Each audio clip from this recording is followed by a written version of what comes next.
dis que depuis que j'ai lu ce livre en 2018, c'est là que je suis devenu un lecteur. Et imaginez que maintenant, j'ai une bibliothèque dans ma chambre avec plus de, voilà, disons, plus de 40 livres. Et j'ai jamais été un lecteur depuis 2018 pour vous dire tout simplement que tellement que ce livre-là, il m'a transformé en fait. Il m'a transformé. Et depuis lors, je suis devenu un lecteur. Et actuellement, je lis un autre ouvrage de l'alchimie de Paulo Coelho, L'Adultère. Je ne sais pas si vous connaissez. Oui, mais je ne l'ai pas encore Ouais. lu. Chaque soir, je lis 10 pages de l'Adultère. Voilà, en tout cas, depuis lors, c'est devenu un hobby. D'accord. Donc, une fois qu'on a dit tout ça, je pense que c'est le moment de rentrer dans le vif du sujet, vraiment. Ah oui. Pourquoi ce livre il est si important? Déjà, je vais remettre ça dans le contexte. Parce que à cette période, en 2018, j'étais en train de rechercher ma voie, en fait. Comme j'ai l'habitude de le dire, moi, je suis une personne très rebelle. Une personne très rebelle. Parce qu'à chaque fois, ma famille et mon entourage, à chaque fois, ils essayaient de décider la voie que je devais suivre. Et personnellement, en fait, je me voyais pas, en fait. À chaque fois, je voulais faire des choses moi-même, que les choix viennent de moi. Donc, du coup, depuis que je me suis retranché sur moi-même, là, je n'avais plus de connexion avec le monde. Je n'avais plus de connexion avec le monde. Je me suis dit que là, maintenant, tu t'es battu. Maintenant, les gens te regardent. Maintenant, les gens te laissent faire tes choix. Maintenant, il faudra faire le bon choix. Maintenant, Jimmy, assis-toi, pose-toi. Qu'est-ce que tu veux faire? Quelle est ta mission de vie? Et il faut savoir que ces questions-là que je me posais, quelle est ma mission de vie? Qu'est-ce que je dois faire dans la vie? Qu'est-ce que je fous ici? C'est en terminale que je me posais ces questions. Je n'avais pas de réponse. Ça a gâché cette année. En première année, je suis venu. Je continue à me poser ces questions-là. Maintenant, lorsque j'ai compris en 2018, là, j'ai commencé à savoir que, voilà, comme moi, j'étais un peu dépressif en collège et je suis sorti de cela. Et cette grâce que j'ai eue et la force que j'ai eue pour maintenant avoir le courage de prendre mes choix par moi-même, je me suis dit que est-ce que les autres pourront avoir ce même choix? Je me suis dit non. Peut-être mes soeurs et mon frère ne vont pas avoir cette même grâce ou bien cette même lumière de pouvoir prendre leur vie, diriger leur propre vie.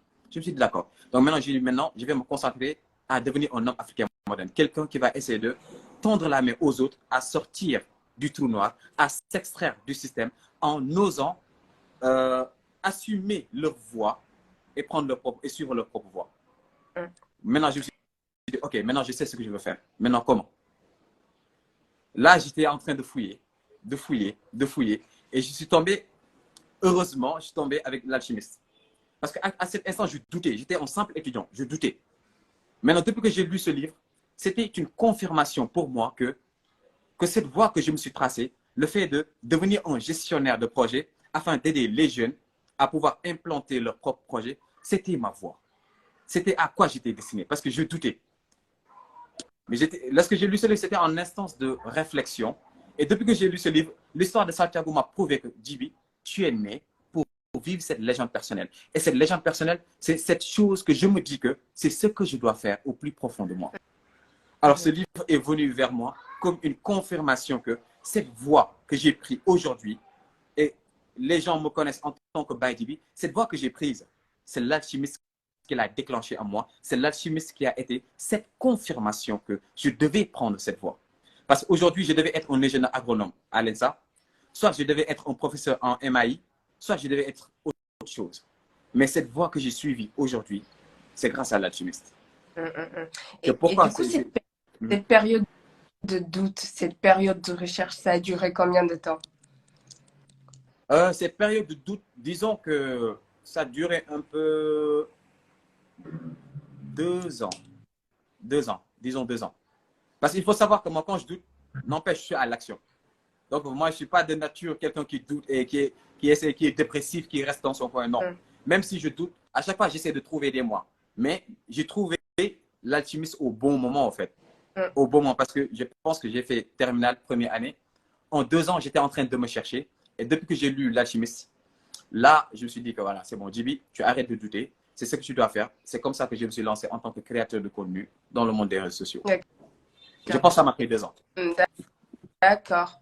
Donc, tu t'es lancé en tant que créateur de contenu et il me semble que tu as démissionné aussi de ton travail. À un moment donné, tu avais commencé à travailler et que tu as démissionné et tu t'es lancé à ton propre compte. Oui, mais si je ne voulais pas parler de ça. Il faut savoir que dans mon cursus, j'ai démissionné 3 fois. Parle de tout. J'ai démissionné 3 fois de ma vie. Hein.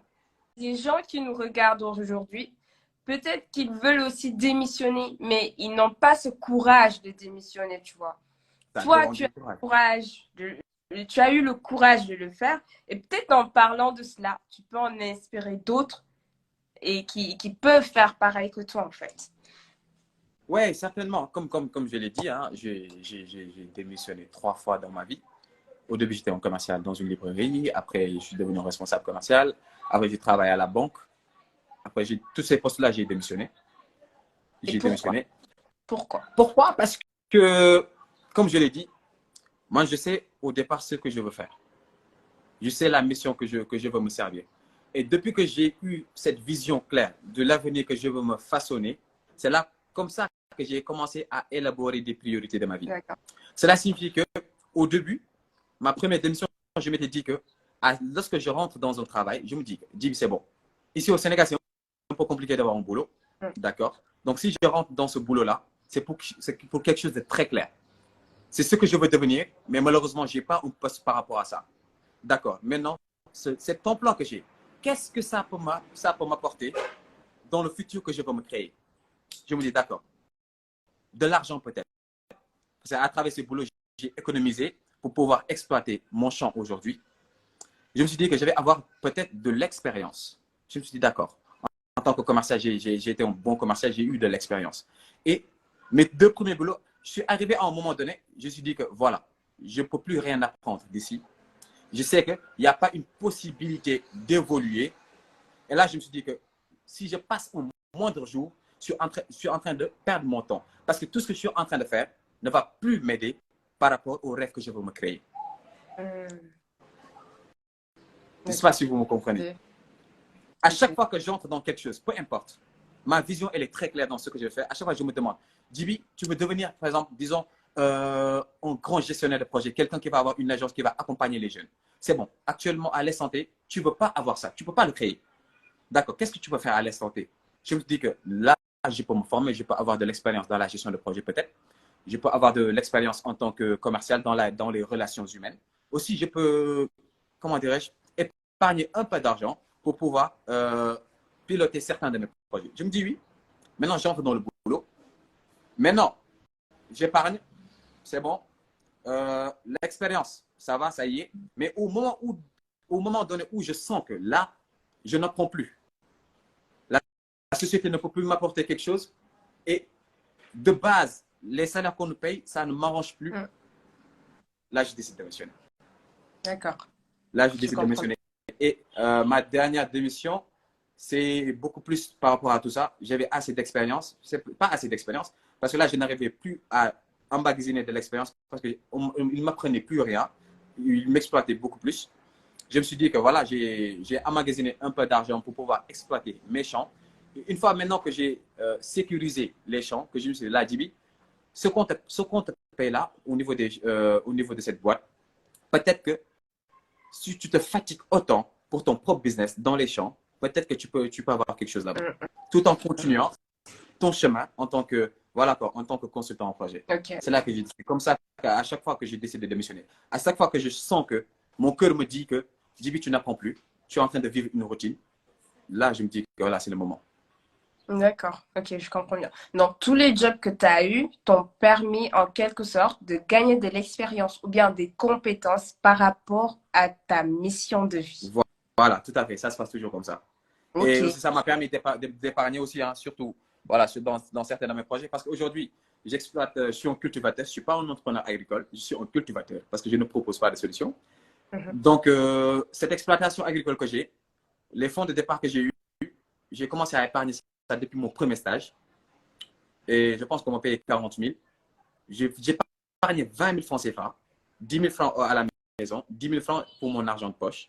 Et tous ces boulots-là m'ont permis aujourd'hui de pouvoir exploiter mon champ.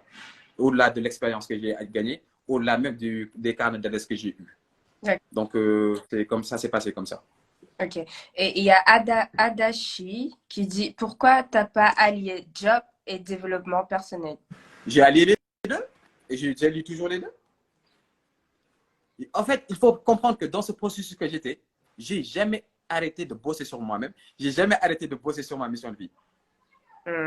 Je disais que en tant que j'étais salarié, au moment où j'étais salarié, en fait, j'étais en indépendant, en fait. Imaginez, j'ai été un cofondateur d'une boîte audiovisuelle dans la culture urbaine, une média culture urbaine. En même temps aussi, je me suis lancé dans 3 projets différents. Un, c'était une agence de marketing. En même temps aussi, je me suis fait une carrière en tant que créateur de contenu. Tout ça, je l'ai fait entre-temps. Et ça s'est passé en 5 ans. Durant ces 5 ans-là, ils me voyaient sur les réseaux sociaux. Mais moi, en ce moment-là, j'étais en train de travailler. Du coup, je travaille de 5 heures jusqu'à 17 heures. De 17 heures jusqu'à 20 heures, je travaille sur moi. De 20 heures jusqu'à 22 heures, je travaillais sur un des projets que j'étais en train de piloter. C'était à chaque fois comme ça. Durant ces 5 ans-là, j'étais au boulot. Je travaille sur moi-même en tant que créateur de contenu. Je travaille aussi dans des projets dont j'étais le manager ou bien dont je pilotais. Et c'est comme ça que je me suis bâti ce que j'ai eu aujourd'hui. Hein. Je faisais ça parallèlement. Maintenant, au moment où je me dis que là, je passe 8 heures de temps sur une chose qui ne m'apporte plus rien, je me dis que là, c'est le moment d'abandonner ça et de chercher autre chose. Je vois mieux. Sinon, si on revient sur le livre L'Alchimiste, donc tu l'as lu, ça t'a permis de changer ta mentalité en quelque sorte. Ouais. Quelles sont les pensées limitantes en soi que ça t'a permis de dépasser en fait? La pensée limitante que l'alchimiste a débloquée, c'est avec cette seule phrase.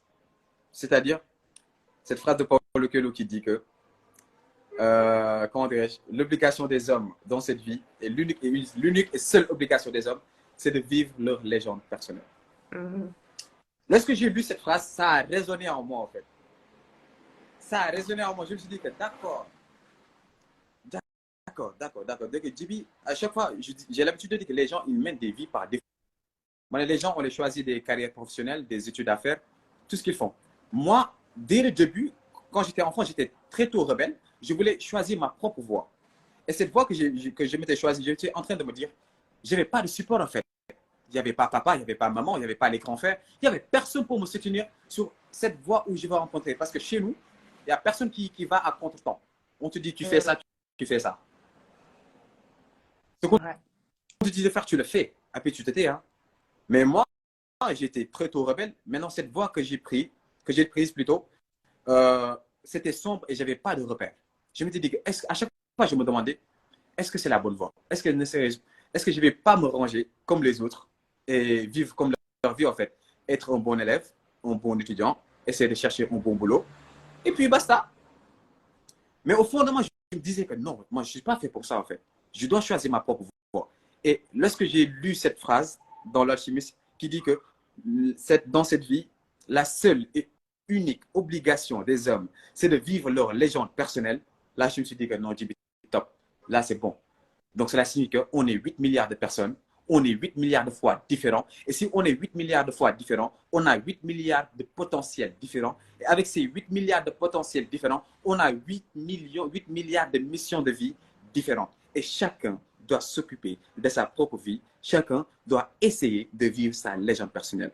À partir de ce moment, je me suis dit que, Djiby, voilà, il n'y a qu'une seule vie. Commence. Et là, j'ai commencé. C'est magnifique. Dans le livre, il y a un passage où il dit, quand on est petit, on connaît notre légende personnelle. Mais plus on grandit, plus la famille nous dit, c'est ce qu'il faut faire.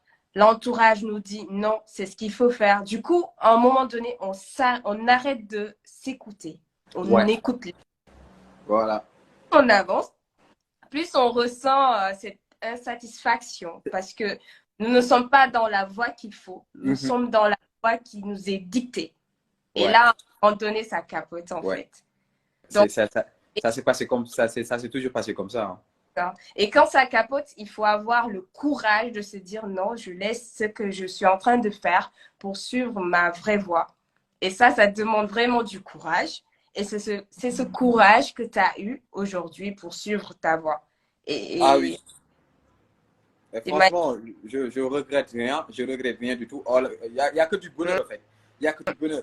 Actuellement, je vais dire que je ne suis pas libre financièrement. Voilà, je n'ai pas tout ce qu'il me faut, je n'ai pas tout ce que je veux. Mais, alhamdoulilah, mais je me sens bien. Je me sens super bien parce que à chaque fois, je me dis que, Djiby, qu'est-ce que tu as fait dans cette journée? Je me dis, si je ressens, je me suis dit que Djiby, c'est bon. Lorsqu'on parle de développement personnel, on parle d'équilibre, en fait. Je me suis dit que Djiby, j'ai prié, j'ai appris le Coran, voilà, je suis allé au champ peut-être, d'accord, j'ai lu un livre, j'ai acquis, comment dirais-je, j'ai gagné quelque chose en connaissance. Et aussi, dans mes projets, que actuellement, j'ai fait quelque chose. Qu'est-ce qui me manque?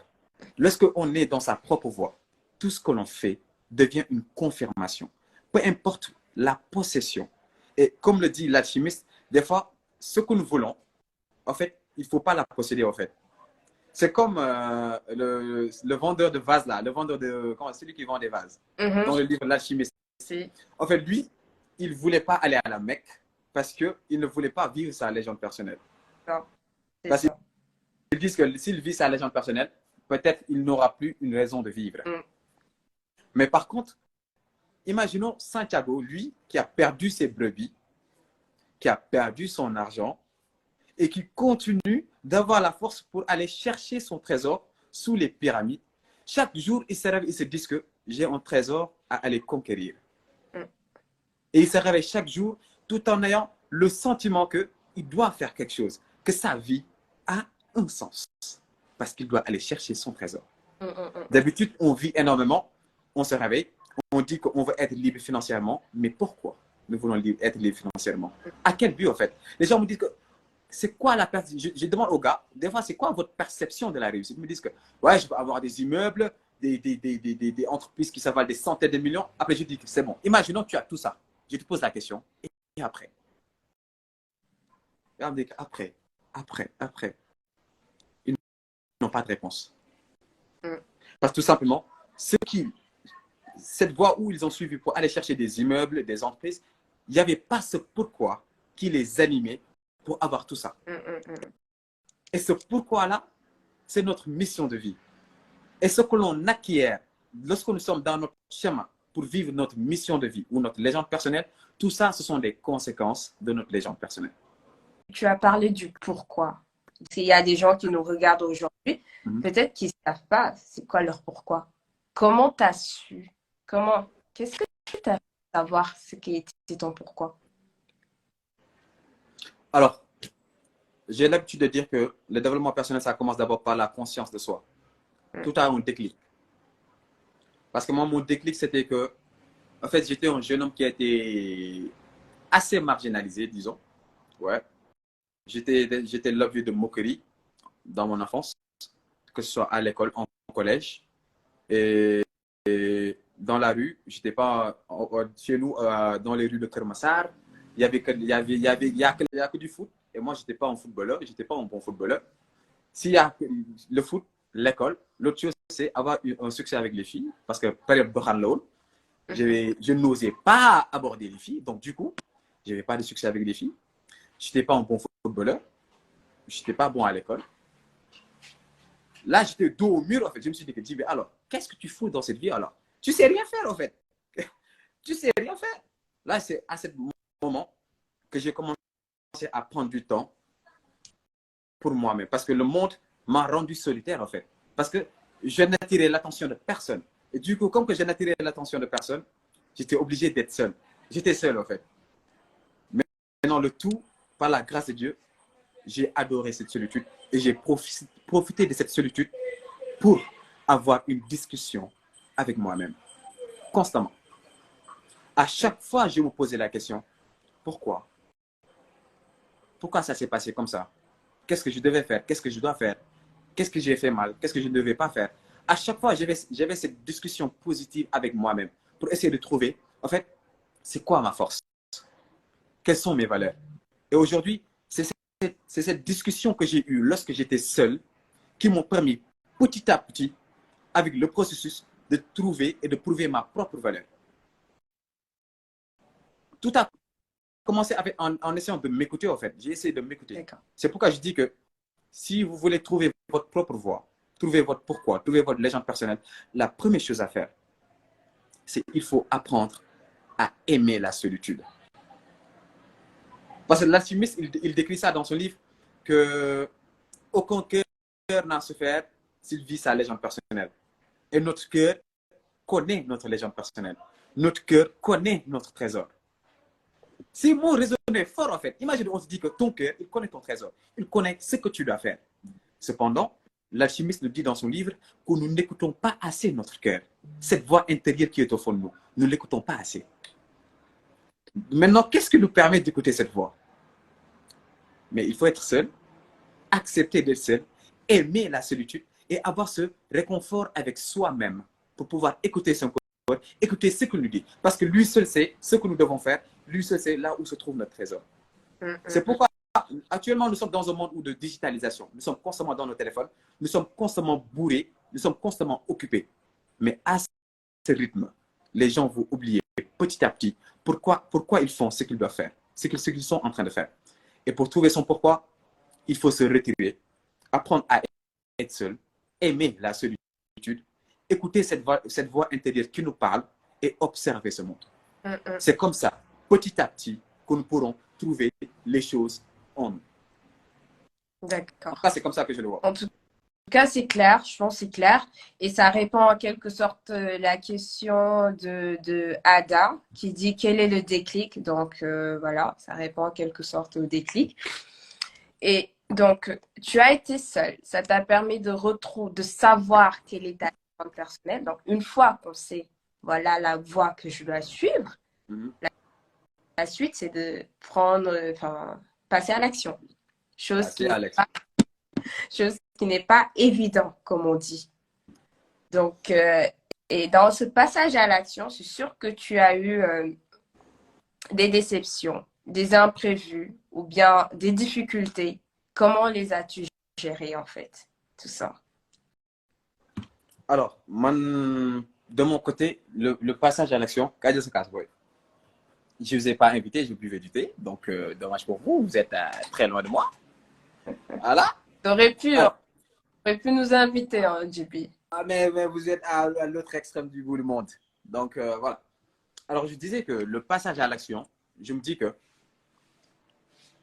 pour moi, c'était pas assez compliqué. Au moment où j'ai eu cette vision claire de ce que je veux faire exactement. Tu n'avais pas peur? Depuis que j'ai lu l'alchimiste, j'avais plus peur en fait. Si j'avais peur. Mais je savais qu'au fond de moi, peur ou pas peur, je devais le faire.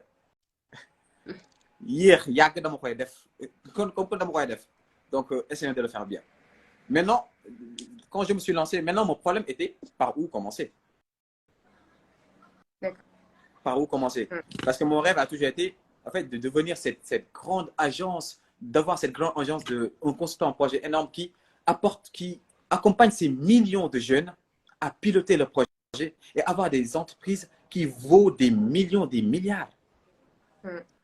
Donc, le first step était, d'accord, si c'est mon rôle, je veux accompagner les jeunes entrepreneurs parce que moi, je crois en l'entrepreneuriat et je veux apporter mon pierre à l'édifice en tant que consultant en projet en essayant d'essayer les jeunes à accompagner les jeunes dans le projet. Donc, la première chose à faire, je me suis dit que je vais essayer de me former dans la gestion de projet. C'est comme ça d'abord que j'ai commencé. Je me dis, alors JB, comme que tu as échoué à l'ENSA et ça tombe bien, tu connais ta voie, maintenant tu vas te former. Où? Assistance, comment dirais-je, gestion d'entreprise, puis je me suis spécialisé en tant que gestionnaire de projet. Toujours dans cette logique de ma mission de vie. Maintenant, dans cette route, comme vous l'avez dit, des fois c'est un peu compliqué parce que lorsque je me suis formé, maintenant il restait quoi? Passer directement à l'action, en fait, poser des actes. Je me suis dit, d'accord, JB, le monde que je veux créer, c'est avec des hommes africains modernes. Maintenant, où sont les hommes africains modernes? Est-ce qu'il y a des gens qui sont comme moi? Est-ce qu'il y a des personnes rebelles comme moi qui ont du mal à découvrir leur légende personnelle? Est-ce qu'il y a des gens comme moi qui veulent aller à contre-sens et vivre leur légende personnelle? Je me suis dit, oui, certainement, il y a des gens qui sont comme moi. Maintenant, comment accéder à ces personnes pour qu'on puisse former cette communauté-là? Je me suis dit que voilà, alors JB, ce qu'on va faire, c'est qu'on va lancer une philosophie, on va lancer une vision et nous lancer dans les réseaux sociaux. Et essayer de partager cette vision, partager ce mindset. Maintenant, c'est comme ça que je me suis lancé Et depuis lors, franchement, j'ai eu énormément de problèmes, oui. Parce que des fois, en nous confrontant au monde extérieur, on voit qu'on ne partage pas les mêmes valeurs, les mêmes intérêts avec d'autres personnes. Et on est obligé de faire avec eux. Donc, du coup, il y a énormément de coups bas, je l'accepte. Il y a énormément de déceptions. Parce qu'aujourd'hui, j'ai fait beaucoup de projets. Soit, finalement, on m'a exploité, ça n'a rien abouti. Soit, à un moment donné, ils se sont foutus de ma gueule, ils m'ont écarté par gain de cause. Je dis d'accord. D'autres fois, c'est moi qui me perds. Parce que le doute revient. Mais cependant, ce que je dis aux autres, le développement personnel en soi, ce n'est pas un acquis. Je me dis qu'à chaque fois que j'ai un doute, à chaque fois que je suis confronté à des problèmes, la première chose que je fais, j'écarte tout en fait. Je dis, Djiby, c'est bon. Je suis confronté à ça et ça et ça et ça et ça et ça. D'accord. Maintenant, c'est quoi le problème? À chaque fois que j'ai des problèmes, je doute. En fait, j'engage une discussion directe avec moi-même, sans hésiter en fait. Ça, c'est ma force. Et je me dis que c'est ça l'objectif du développement personnel. Le développement personnel, ce n'est pas un acquis de faire des choses tout le temps avec confiance. Non. Le développement personnel, c'est tout le temps avoir cette capacité de garder l'équilibre. Parce que la vie, c'est des hauts et des bas. Maintenant, c'est ce processus de développement personnel qui nous permet tout le temps de garder l'équilibre. Maintenant, à chaque fois que je suis confronté à des problèmes, à mes peurs, à des doutes, je me retranche. Je vais dans ma chambre, j'éteins mon téléphone, j'éteins mes ordinateurs. Je dis, Djiby, d'accord, on va réévaluer la situation. Tu as fait ça et ça et ça et ça et ça. Malheureusement, ça n'a pas marché. Voici les conséquences, voici les conséquences. Maintenant, Djiby, qu'est-ce qu'on peut faire? Il y a des discussions qui commencent. Non, on peut faire ça, on peut faire ça, on peut faire ça. À chaque fois, j'entretiens cette discussion saine avec moi-même, tout en gardant focus que c'est ça mon objectif. Bien vrai que j'ai vécu ça, il y a ça, mais gardons focus sur mon objectif. Et actuellement, je dois accepter la situation qui s'est passée. Maintenant, qu'est-ce que je peux faire aujourd'hui pour continuer d'aller de l'avant? Et c'est tellement puissant. C'est tellement puissant le fait de se poser des questions. Parce que face à une situation, on a deux positions. On va avoir deux positions. Ouais. Soit on peut se dire, non, ça, je ne peux pas le faire. Soit on peut se poser des questions. Ouais. Et du moment qu'on se pose des questions, il y a des réponses automatiques. Automatiquement, il y a des réponses qui viennent. Automatiquement, il y a des idées qui viennent. En fait, c'est le processus exact qu'il faut garder. Se poser des questions. C'est tellement puissant. Et appliqué plusieurs fois et je vois tout le temps les résultats. Parce que ça t'ouvre à d'autres horizons. Au moment où tu te dis, non, ça, je ne peux rien y faire. Non, il n'y a rien. Tu n'as pas d'idées qui te viennent. D'Arduino, comme on dit. Mais quand on te pose des questions, forcément, il y a quelque chose qui vient. Et il y a Jeanne qui dit, on est tous un peu comme le marchand de cristal. On sait bien, on connaît notre but, on connaît nos rêves, mais enfin, on veut être, ou bien on a peur de poser ces actes qu'il faut pour aller vers ses rêves. Et il y a Raymond aussi qui dit ici, on peut sentir dans tes yeux que tu as beaucoup d'ambition. Et ça, c'est important. Ah ouais. L'ambition. En fait, si je peux ajouter quelque chose, c'est encore l'alchimiste. Mais ce livre, c'est... mais ce livre, mais franchement, parce que à chaque fois, ce qui me motive, c'est l'histoire de Santiago, en fait. Imagine, Santiago, il a perdu son argent lorsqu'il était dans le marché. Mais ce sont ces deux pierres, en fait, Urim et Tumim. À chaque fois, il est confronté à des problèmes et qu'il essaye d'abandonner ses rêves. Il y a encore Melchizedek, le roi qui vient avec ses deux pierres, Urim et Tumim. Et il se pose, il lui dit que si tu poses des questions ouvertes, tu n'auras pas de réponse. Par contre, si tu poses des questions fermées par rapport à ton avenir, tu auras des réponses. Et cela signifie, à chaque fois qu'il se dit que est-ce qu'il peut aller rejoindre ce trésor, est-ce que celui est favorable? S'il sort ces deux pierres-là, ça toujours c'est favorable. Cela signifie que dès lors que tu as compris que tu dois vivre ta légende personnelle, à chaque fois que tu es confronté à des problèmes, cela signifie que ça fait partie du processus. Et ce que tu dois faire à cet instant, c'est encore faire un choix. Toujours Santiago, à chaque instant de sa vie, il faisait des choix. Comme le marchand de cristal, il a fait le choix il a dit que c'est le moment d'arrêter. Lorsqu'il a laissé Fatima, sa bien-aimée, comme je dis que ma femme va s'appeler Fatima Force, ça c'est clair. Lorsqu'elle a lâché sa femme Fatima, il a fait un choix. Et à chaque fois qu'il fait un choix, déjà, les questions, c'était par rapport à son ambition. Ces questions, c'était par rapport à son trésor. Mais du coup, il restait de voir quel chemin prendre par rapport à la situation actuelle, par rapport au problème actuel qu'il est confronté.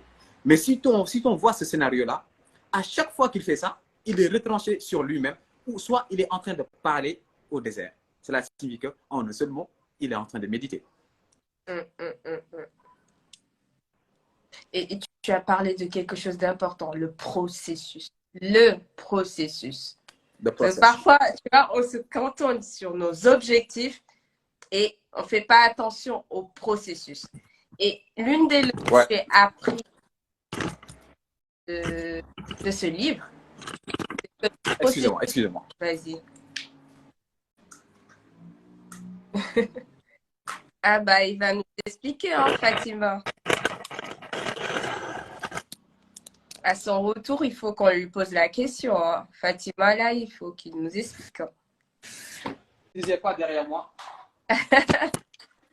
On s'est dit que tu faut que tu nous expliques cette histoire de Fatima, là. Tu disais que ta femme allait s'appeler Fatima, on peut comprendre, là. Fatima, mais ça, c'est clair. Déjà que l'alchimiste Santiago, comment dirais-je, sa bien-aimée s'appelle Fatima. Mais au-delà de ça, j'ai toujours eu des Fatima dans ma vie. Donc, je suis sûr qu'elle va s'appeler Fatima. Ouais. Donc, alors, s'il y a des Fatima ici, présentez-vous. Après, on va faire un casting pour voir est-ce que vous seriez prêt à m'attendre pour aller chercher ma légende personnelle. Parce que j'ai besoin de ce genre de femmes. Hein. C'est ce qu'il nous faut. Murtala, toutes ces personnes qui ont de l'ambition. Il vous faut des grandes dames qui sont derrière vous, qui sont prêtes à être vos boucliers. Voilà quoi. Pour tout simplement que vous puissiez ensemble, chacun vivre sa légende personnelle. Moi, j'y crois fort. Là, je valide. Derrière un grand homme, il y a toujours une grande dame. Donc là, je valide. Mais en fait, ce sont les grandes dames qui font ces grands hommes. Alors moi, je ne suis pas encore un grand homme parce que je n'ai pas encore trouvé ma Fatima. Mais c'est bon. Je suis patient. Il y a Raymond qui dit qu'il a une sœur qui s'appelle Fatima. Donc, il y a moyen. Alors, Raymond Diata, votre nom, il est déjà inscrit. Donc, c'est bon. Et j'ai oublié de vous dire quelque chose, en fait. Ce livre, vous savez, en fait, il y a deux dimensions, en fait. Pourquoi c'est si important à mes yeux? Parce que les gens ils disent que l'alchimiste, ça les motive constamment, en fait. C'est un livre qu'on reprend souvent. Mais pour mon cas, c'est fort parce que, c'est par rapport à ma légende personnelle. Mais la deuxième chose, en fait, ce livre, je l'ai pris spirituellement, en fait. C'est l'autre aspect du livre qui a énormément choqué. Lorsque le gars, en fait, écoutez bien, l'alchimiste, il reprend constamment dans ce livre, il dit Mektoub, c'est écrit. Il nous parle du langage du monde. Le gars, il nous parle de l'âme du monde. Le gars, il nous parle de l'âme de l'univers. Le gars nous parle de la légende personnelle. Si on comprend, j'ai l'habitude de dire que Dieu communique constamment avec nous. Mais nous n'arrivons pas à percevoir ces messages. Ça revient au signe. On dit constamment que les choses que nous devons faire dans cette vie, c'est déjà écrit. Dieu sait déjà ce que nous devons avoir. C'est écrit. Mais c'est écrit parce que nous avons fait le choix d'agir. Mektoub. Le gars nous parle de l'âme du monde. C'est quoi l'âme du monde? Spirituellement, moi, j'ai pris ça spirituellement, en fait.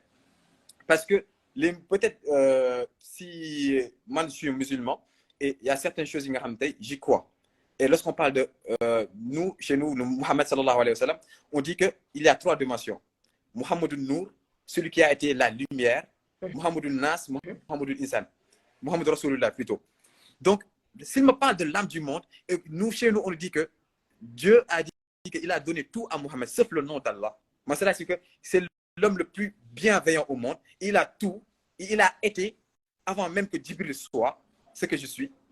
C'est lui qui a été. Et ça, moi, je l'ai considéré dans ce livre comme l'homme du monde. Et la phrase qui a résonné en moi, c'était Santiago, lorsqu'il devait se transformer en vent, il voulait nous montrer que toute personne, l'homme, il est capable de toutes sortes de choses s'il le décide réellement et s'il est en parfaite communion avec la nature, s'il est en parfaite communion avec sa légende personnelle. Et dans ce processus où il devait se transformer en vent, il a demandé aux choses de la nature, à savoir le soleil, le vent, le sable. Toutes ces personnes n'avaient pas la réponse à l'amour. Parce que ces choses, l'homme est encore beaucoup plus grand, parce que l'homme est fait d'amour. Mais lorsqu'il a demandé au soleil lui dit que je n'ai pas de réponse, va parler à la main divine, que je dis que c'est Allah. Il lui dit que, et lorsqu'il était en face de la main divine, il me disait qu'il a fait une prière, et cette prière, ce n'est pas pour le remercier, ce n'était pas pour lui dire que donne-moi à manger, donne-moi à boire, mais c'était juste de la grâce. De la grâce de savoir et de connaître, de vivre sa légende personnelle. Et puis, il lui dit que, dans ce moment-là, il nous a dit, lorsque j'ai plongé dans l'âme du monde, que je considère comme Mohamed Nour, il a vu que l'âme du monde était une partie de l'âme de Dieu. Et que l'âme de Dieu était ma propre âme. Chez nous, les personnes qui s'intéressent aux soufis doivent comprendre ce que je suis en train de dire. Et côté spirituellement, certainement des personnes peuvent comprendre ce que je suis en train de dire. Cela signifie que nous sommes ce que nous sommes. Et lorsque nous sommes quelque chose, nous sommes des hommes. Cela signifie que Dieu nous a donné, comme on dit que l'homme a été écrit à l'image de Dieu.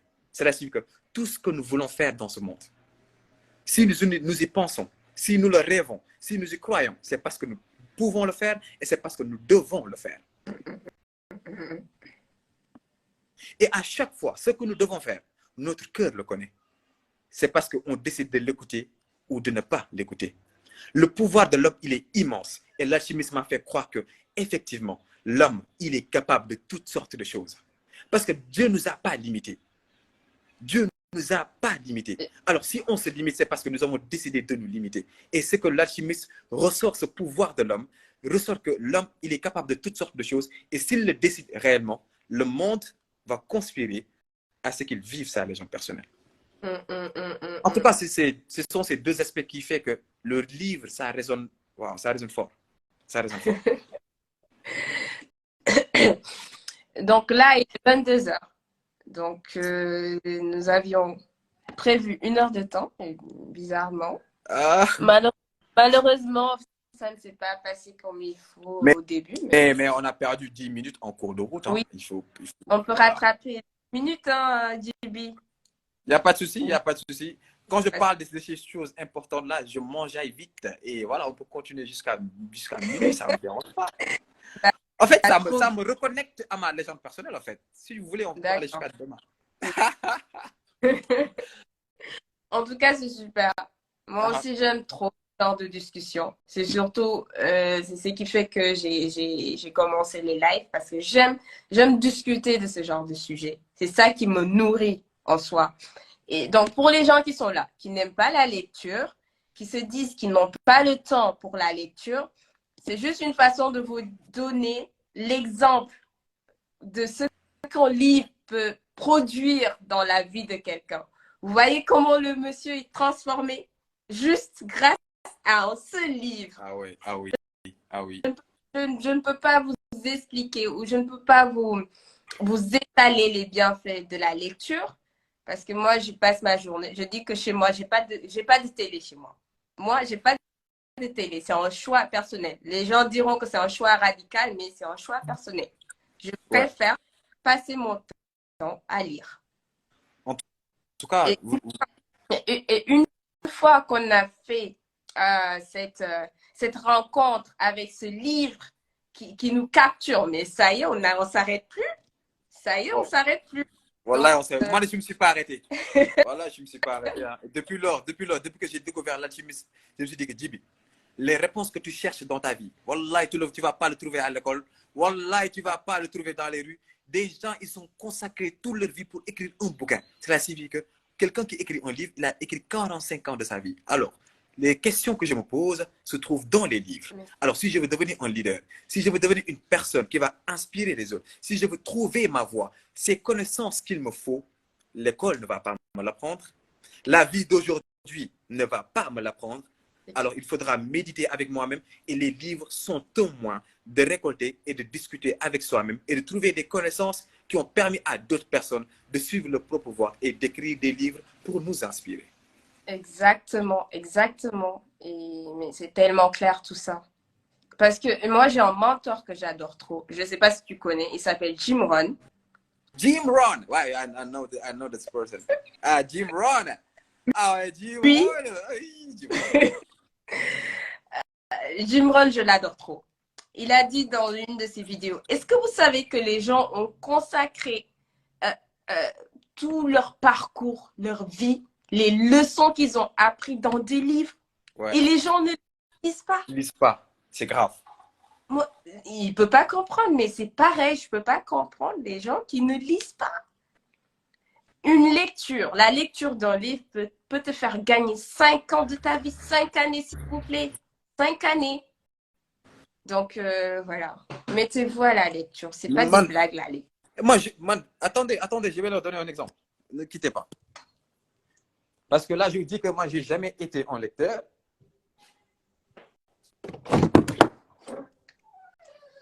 Et là, maintenant, imaginez, depuis 2008, je suis en train de collectionner des livres. Et récemment, j'ai vu le livre que vous traitez la dernière fois. C'est Americana, je pense. Ah, tu l'as lu? Non, pas encore. Je ne l'ai pas encore lu. Et ça, c'est mon livre préféré. Tout ça. C'est le Coran, c'est ça? Oui, c'est le Coran. Ça, c'est mon meilleur livre, hein, à part L'Alchimiste. Pour vous dire tout simplement, en 2018, imaginez quelqu'un qui n'a jamais lu. Et depuis que j'ai vu les bienfaits de la lecture, je peux dépenser 50 000, 45 000 francs CFA sur des livres. Et ça, les personnes ne comprennent pas. Je lui dis que les riches, vous essayez d'être riche? Ils me disent oui. Je dis que les riches savent des choses que vous ne connaissez pas, ont des informations que vous n'avez pas. C'est pourquoi ils sont à ce niveau-là. Maintenant, si vous voulez avoir ces informations-là, il faudra lire parce que le système ne va jamais accepter donner ces informations à l'école pour permettre à tous ces gens d'être riches. Alors, si vous voulez être riche matériellement, mais il faudra lire, frère, parce que ces informations dont les riches connaissent ne se trouvent pas à l'école, ça se trouve dans les livres. Et ce qui m'a poussé à aimer la lecture. Non, mais c'est tellement clair. Je me dis, à un moment donné, quand tu trouves ton livre qui te captive, ça y est, tu t'arrêtes plus. Il n'y a pas moyen. C'est comme si tu découvrais un autre univers parallèle, mais c'est incroyable. Je me dis, mais moi, mon déclic a commencé avec le livre L'effet cumulé. L'effet cumulé. Ah oui, ouais, je l'ai lu 3 fois. Ça a été puissant pour moi. Et à chaque fois que je le relis, non, mais ça me refait le même effet.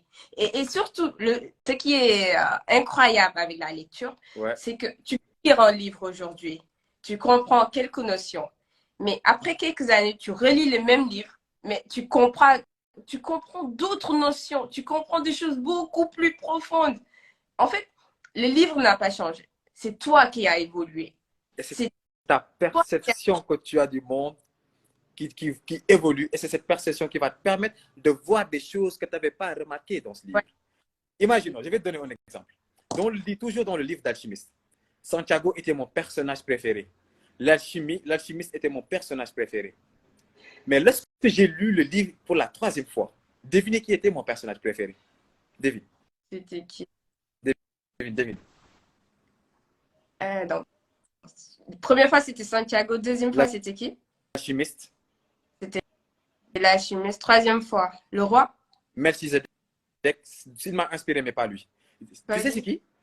Lui, il a fait que vingtaine de pages, hein, mais c'est le chamalier. Mais ce gars, le chamalier, non, c'était puissant en fait. En fait, le chamalier, lorsqu'il traversait le désert, le chamalier, la leçon qu'il a laissée à Santiago, c'est cette leçon qui devait être apprise partout dans le monde. Celui qui disait à Santiago, c'est bien de te projeter, c'est bien de penser à ton trésor, mais prends du temps et contemple le présent. Si c'est l'heure de manger, mange. Si c'est l'heure de boire, bois. Si c'est l'heure de dormir, dors. Contemple le moment présent. J'ai lu 3 ans, c'est après 3 ans que j'ai vu la puissance de ce passage-là. Et le Chamali, finalement, il m'a séduit. Il m'a fallu 3 ans, je l'ai lu 4 fois pour voir cette puissance-là qu'il m'a fallu. Parce que à chaque fois que je découvre quelque chose dans ce livre, c'est parce qu'en ce moment donné-là, j'avais ce même problème. C'est incroyable. Mais c'est puissant, en fait. C'est puissant. Et je n'arrive plus, en fait, je n'arrive plus, parce qu'il y a une différence entre la solitude et l'isolement. Être seul, c'est parce que tu es seul. Mais l'isolement, c'est être seul et tout en ayant l'impression que tu es seul. Avoir ce sentiment négatif que, voilà quoi, tu es seul en fait. C'est ce qu'on appelle l'isolement. Et ça, tu ne peux rien gagner avec l'isolement. Mais la solitude, tu peux être seul tout en contemplant cette solitude, tout en gagnant énormément de choses avec la solitude. Ça, c'est clair. Et une des notions que j'ai parce que j'ai relu le livre pour le live, je l'ai relu là récemment. Ouais. Cette leçon que j'ai apprise alors que je ne l'avais pas les fois passées, c'est que on peut apprendre des livres, mais on peut autant apprendre de la vie, en fait. Parce que tu vois, il y a un passage de la livre où Santiago, où il y avait aussi, je ne sais pas, c'est l'américain ou je ne sais pas. L'anglais. Lui, il était tout le temps dans ses livres. Alors que totalement plongé dans ses livres. Alors que Santiago, lui, il observait au contraire ce qui se passait dans le désert. Donc, lui, il apprenait de ses livres, mais Santiago, lui, il apprenait avec l'observation. Donc, ça veut dire on peut apprendre des deux. Moi, c'est ce parallélisme que j'ai fait, en fait. On peut apprendre et des livres et on peut apprendre de la vie. Et quand tu comprends cela, tu te dis, mais waouh, on peut apprendre tellement de choses, on peut apprendre de tout. Et ça, c'est tellement incroyable. C'est tellement incroyable, en fait. Je te donne un exemple. Tu sais, l'objectif des livres, tu sais c'est quoi? L'objectif de la lecture et de lire des livres, c'est tout simplement pour vivre. Santiago, au début, c'était un lecteur. Il échangeait constamment des livres lorsqu'il était avec ses brebis. Mais lorsqu'il a décidé de vivre sa légende personnelle, c'est à partir de ce moment qu'il a arrêté de lire. Cela signifie que les livres sont un moyen pour nous connaître, avoir des notions de base, pour comprendre comment fonctionne la vie, pour nous préparer et entrer dans ce jeu, dans ce jungle qui s'appelle la vie, ce qu'on appelle Numbelan en Wolof. Les livres nous préparent à comprendre cette vie et nous préparent à entrer dans cette vie. Et si on est bien préparé avec les livres, si on sort, il n'y a rien qui va nous perdre, il n'y a rien qui va nous sonner, il n'y a rien qui va nous fatiguer. Parce que moi, en un moment donné, lorsque j'ai lu L'Alchimiste, j'ai lu L'effet cumulé et les 7 habitudes de Darren Hardy, j'ai arrêté de lire en un moment parce que je devais appliquer. Et ça, je l'ai arrêté naturellement, en fait. Juste pour vous dire que les livres, c'est pour nous préparer, pour agir. Moi, j'aime ce concept, lire pour agir. Lire, c'est pour agir. Si tu ne peux pas agir si tu ne lis pas. Car si tu ne lis pas, tu ne connais pas. Si tu veux connaître, tu dois aller chercher l'information. Et l'information la plus importante d'habitude se trouve dans des livres. Donc, pour aller chercher des informations, tu vas lire. Et si tu as des informations, là, tu as les moyens de pouvoir agir. Santiago, il a lu, il a compris certainement le monde en Andalousie. Mais après, lorsqu'il a connu sa légende personnelle, là, il a décidé d'agir. L'Américain, l'Anglais, il était plongé constamment dans ses livres. Mais lorsqu'il a rencontré l'alchimie, il lui dit que ce que tu cherches, ça ne se trouve pas dans les livres. Il faudra agir. Donc, arrête-moi tout ça et agis parce que tu connais ce que tu dois connaître. Donc, du coup, si on lit, mais c'est pour agir. Exact. Mais pour agir, il faut avoir le minimum d'informations. Et pour avoir le minimum d'informations, mais quand même, il faut lire. Les deux sont liés. Et c'est tellement... Lire et agir. Mais ce concept, il est beau. C'est le concept Architabus, tu vois. Ah, je vais le voler, hein. Mais ce concept, il est beau. Il est beau. Parce qu'à un moment de ma vie, j'ai fait pareil. Hein. J'ai fait le processus comme toi. Je me posais des questions. Le why de ma vie, tu vois. Pourquoi je vis. Je pense qu'on s'est tous posé la question à un moment donné. Ah ouais, Et toutes c'est les là, personnes qui vivent leur légende personnelle, ouais. c'est ça. C'est là que j'ai commencé à chercher, à lire. Il faut dire que je suis curieuse aussi. Et tout au fond de moi, il y a cette certitude qui me dit, Arqueta, la vie, en fait, c'est pas juste, c'est pas ce que la société nous présente, en fait. Donc, tu es petit, tu grandis, tu vas à l'école, tu te maries, tu as des enfants, enfin, tu vieillis, et ensuite tu meurs. Ouais. Non, pour moi, il y a plus que ça. Dieu ne nous a pas créés juste pour vivre. Non, non, non. Il a mis en nous, en chacun de nous, quelque chose, un trésor que nous sommes censés partager avec le monde entier. Pour moi, c'est ça en fait. Donc, j'ai commencé à me chercher. À un moment donné, j'ai lu tellement, j'ai emmagasiné tellement d'informations, j'en pouvais plus. Je ressentais ce besoin de passer à l'action. En fait, je ressentais ce besoin. C'était plus, j'en connaissais assez pour passer à l'action. Et tu te rends compte que quand tu passes à l'action, bah, ça change tout. Ça change tout. Ça change tout, en fait. Donc, la première étape, comme le disait mon mentor, que j'aime trop, Jim Rohn, c'est d'apprendre. Apprends. Cherche les informations qu'il faut. Une fois que tu as les infos, maintenant, il faut passer à l'action. Maintenant, le souci, c'est que parfois, on se dit on n'est pas prêt. On est en apprentissage, on se dit on n'est pas prêt. On ne sera jamais prêt. Ça, il faut le savoir. On ne sera jamais prêt. Toujours, il y aura un doute qui est là, il y a quelque chose qui manque. Moi, je me suis dit, ça y est, c'est fini. Maintenant, j'ai besoin du minimum d'informations. Une fois que j'ai le minimum, je me lance et je me forme en même temps, en fait. Alors, il faut passer. Moi j'ai ce même problème. Là. Actuellement, je dois lancer mon entreprise et je suis en train d'hésiter, patati patata. Alors, lâchez-moi des flammes, s'il vous plaît, pour m'encourager à. Voilà. Je dois lancer mon agence et depuis lors, je suis en train de patiner. Voilà. Tu n'oses pas faire ça parce que lorsqu'on a discuté, enfin, tu m'as dit, Arqueta, t'arrêtes, tu te lances. C'est toi qui me l'as dit. Tu m'as dit, tu te lances. Donc, toi aussi, tu te lances, Duby. Ouais, bah, j'ai 2 ans, je vais me lancer. Et si on revient par rapport au livre à l'alchimiste, à chaque fois que Santiago doutait, il a payé le prix fort pour décider. Il a fallu donner la moitié de ses brebis à un roi qu'il ne connaissait pas pour tout simplement avoir la certitude qu'il devait aller chercher son trésor. Ah bah voilà. À chaque fois que tu doutes, si tu hésites, si tu as de la chance, tu vas payer un prix assez modéré. Si tu n'as pas d'âge, tu vas payer le prix fort pour tout simplement passer à l'action. Soit tu le sens et tu as la foi et tu avances, soit tu le sens, tu ne le fais pas, tu vas payer le prix fort pour tout simplement prendre la décision. C'est clair. C'est clair. Alors, j'ai l'habitude de dire que dans cette vie, tout est une question de feeling, de sensation et d'intuition.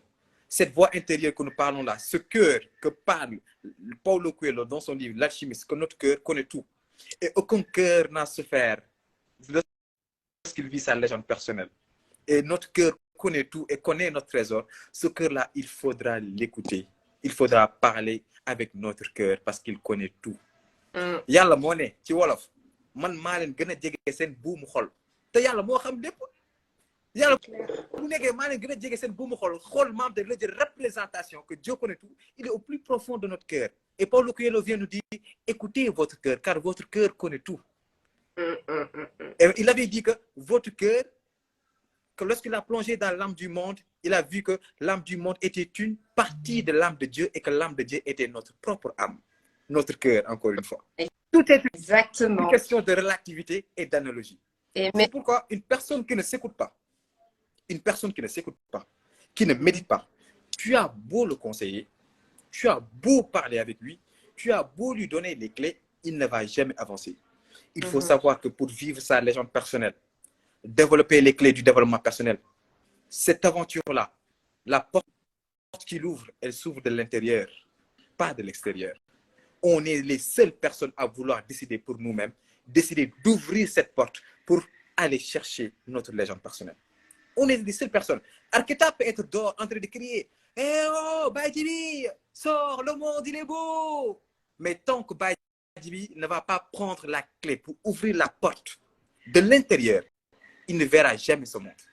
Il ne verra jamais sa légende personnelle. C'est pourquoi je dis que vous allez beau écouter ce live, si vous ne vous asseyez pas, vous ne réfléchissez pas sur vous-même et prendre une décision interne sur vous-même, vous n'avancerez pas. C'est pourquoi à un moment donné, si tu emmagasines autant d'informations ou autant de phrases de motivation, à un moment donné, tu te sens frustré parce que tu sais que tu ne passes pas à l'action. Parce que tu sais que tu dois être seul avec toi, tu dois prendre une décision au fond de toi et cette décision, tu ne l'as pas encore prise. Et si tu ne la prends pas, si ça dure, ça va te frustrer, tu vas être dépressif. Tu es dépressif pour une chose que tu connais déjà. Mais c'est grave. Des cas comme on dit. Ah, maintenant il est 22h19. Alors, je pense voilà, que on va fin, ou si les gens ont des questions. Parce qu'on est des passionnés là. Là c'est un autre niveau. Mais en tout cas, moi, je passe un très très bon moment. Je pourrais faire ça toujours. Chaque jour, je pense. Moi, je peux continuer jusqu'à 5 h du matin sans me déranger aucunement. Parce que tu sais, ce genre de discussion, en fait, ça te reconnecte à ta légende personnelle, en fait. Ce genre de discussion, ça te reconnecte à ta légende personnelle et ça te pousse. Et ça devient encore une confirmation que, hey, tu es sur la bonne voie. Continue. Tu as beau avoir des problèmes, mais ça fait partie du processus. Maintenant, clairement, tu dois apprendre à être beaucoup plus fort, à être beaucoup plus éveillé et à être beaucoup plus, comment dirais-je, développer ta perception pour pouvoir surmonter tous ces obstacles-là. Une vie sans problème n'est pas une vie. Parce qu'on ne demande pas de dire que Dieu, évite-moi les problèmes. Non, sinon la vie serait facile. On demande à Dieu, yalla nanu yalla may kattan, ñu mëna surmonter suñu ay problèmes. Que Dieu ces problèmes. Parce que ce sont ces problèmes qui font cette aventure, ce sont ces problèmes qui font cette beauté de notre légende personnelle. Parce qu'une fois arrivé à nos 100 ans, mes jeunes, j'étais avec Arkéta Books lorsque j'étais au moment de doute. Cette vie était passionnante. Racontez sa vie. Mais une réussite sans histoire n'est pas une réussite, frère. Donc, notre légende personnelle, elle est piquante. Incroyable. Elle est énergivore. Il y a énormément de problèmes, il y a énormément de doutes. Mais c'est ça, la flamme. C'est ça, c'est cette passion, en fait. C'est le pourquoi. Et il y a un livre qui parle de ça. Je ne l'ai pas encore lu. C'est le moine qui a vendu sa Ferrari. Je ne sais pas si tu as lu ce livre. Ouais, il est incroyable. Ce livre, je ne l'ai pas encore lu, mais je pense que ce livre parle de cela. Donc, tu vas aimer.